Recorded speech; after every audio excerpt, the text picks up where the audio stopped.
ازيكم؟ انا هبة ودي قناتي. النهاردة هنعمل اكلة بيحبوها الولاد قوي، البيج ماك تاكو مع الصوص بتاع البيج ماك بطريقة سهلة ولذيذة وهتعجبكم قوي. ولو عجبتكم اعملوا لايك وشير واشتراك في القناة بتاعتي، ويلا نبدأ.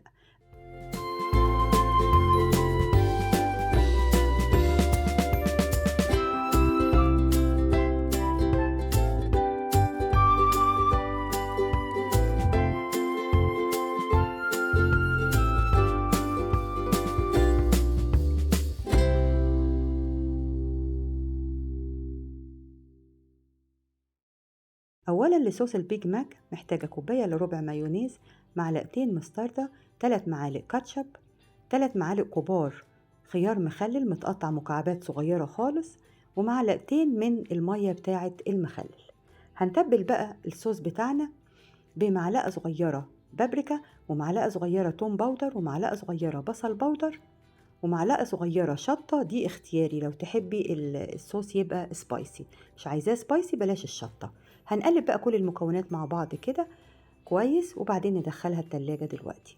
الخس اللي استخدمناه قطعناه شرايح رقيقة بالشكل ده خالص وركنته دلوقتي. قطعت كمان شرايح بصل برضو رقيقة خالص، وشرايح خيار مخلل بالشكل ده. ودي الجبنة اللي هنستخدمها.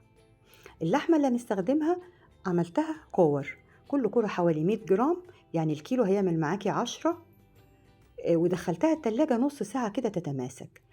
عيش التورتيلا المقاس الوسط هتحطي عليه اللحمة بالطريقة دي، يبقى ارتفاعها متوسط، لا رقيقة قوي ولا تخينة، وهتتبليها بملح وفلفل اسود بس. الطاسة حطيت فيها زيت، حطي فيها زيت او زبدة تسخن قوي، وتحطي بقى العيش بتاع التورتيلا على الوش اللي فيه اللحمة بالشكل ده. هياخد 4-5 دقايق وهنقلبه. لما قلبته حطيت عليه الجبنة وغطيته شوية لحد الجبنة مساحت وظهر العيش استوى بالشكل ده. نطلعه. هنكرر بقى العملية في كل الكمية اللي عندنا، وزي ما بقولك الكيلو طبعا هيعمل لك 10 تاكو من ده.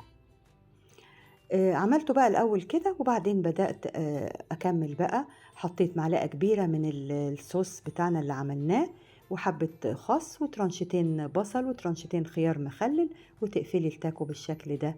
بألف هنا، سهل جدا وبسيط قوي وطعمه تحفة.